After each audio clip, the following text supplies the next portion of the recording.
Hello everyone, how are you doing? This is MD Tech here with another quick tutorial. In today's tutorial, I'm going to show you guys how to hopefully resolve the authentication errors occurred and the function request is not supported. So if you're trying to use the remote desktop connection on your computer between another computer, there's a chance you're running into this issue. So we're going to go ahead and jump into how to hopefully resolve it without too much of a hassle here. First thing I would suggest would be if you're running Windows 10 Professional, Enterprise, or Education, as well as just about any edition of Windows 7 or Windows 8, that you start by opening up the Start menu. Just left click on the Start button one time. Type in Local Group Policy, and best match should say Edit Group Policy. You want to left click on that. Now I'm going to make this window a little bit wider here.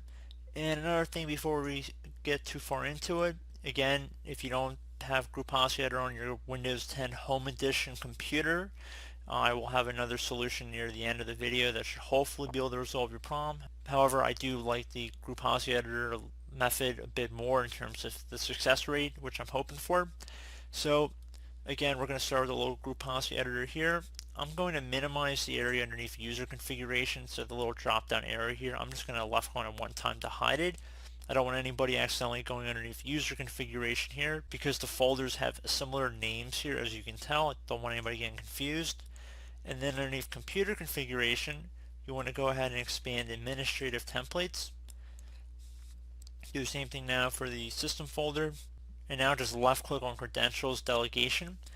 On the right side there should be something that says encryption oracle remediation. Double click on that one time.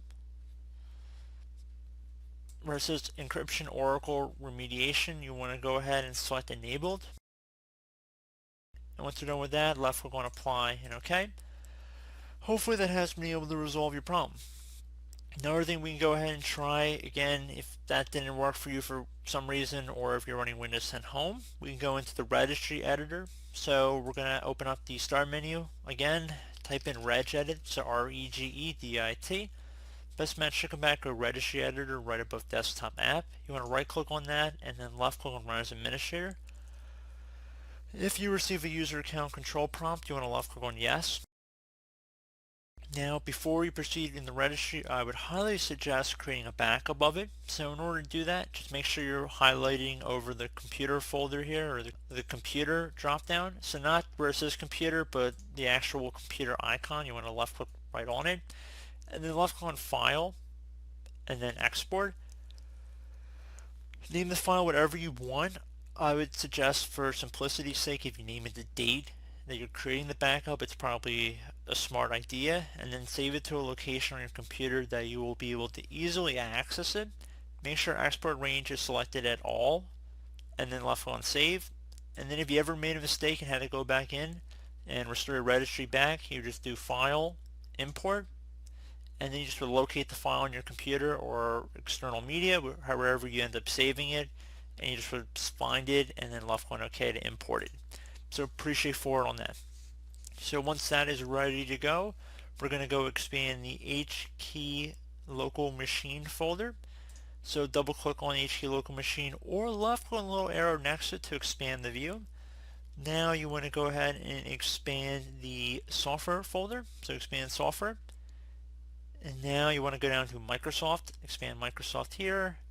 I'm going to drag this over a little bit more so we can see where we're going, because it is kind of a far path we're going to be going down on this one. So you can see up here at the top we've done computer, local machine, now we just did Microsoft. Scroll down until we get to Windows. So I'm going to scroll down here, expand the Windows folder. Now you want to expand current version. Now scroll down again to get to policies. Right here, you want to expand that. Now you want to expand the system folder. Now you want to expand the cred SSP. And now there should be a folder in here that says parameters. Left click on that one time. Now on the right pane there should be something that says allow encryption oracle in here, a DWORD value. As you can tell, there's not very much in here, so it should be pretty easy to identify.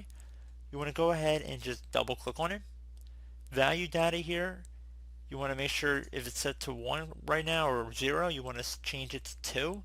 So just delete whatever value data is currently in here, type the number 2, left click on OK. You can see data should change to 2 over here. Once you're done with that, you should be able to close out of the Registry Editor, restart your computer, and hopefully your problem's been resolved. Again, you can see the path that we have taken up here at the top of the Registry Editor, so pause the video, rewatch the video, whatever you want to do, but you can clearly see the path that we went through. So pretty straightforward tutorial, I like to think, and I do hope this brief video was able to help you guys out. And as always, thank you for watching, and I do look forward to catching you all in the next tutorial. Goodbye.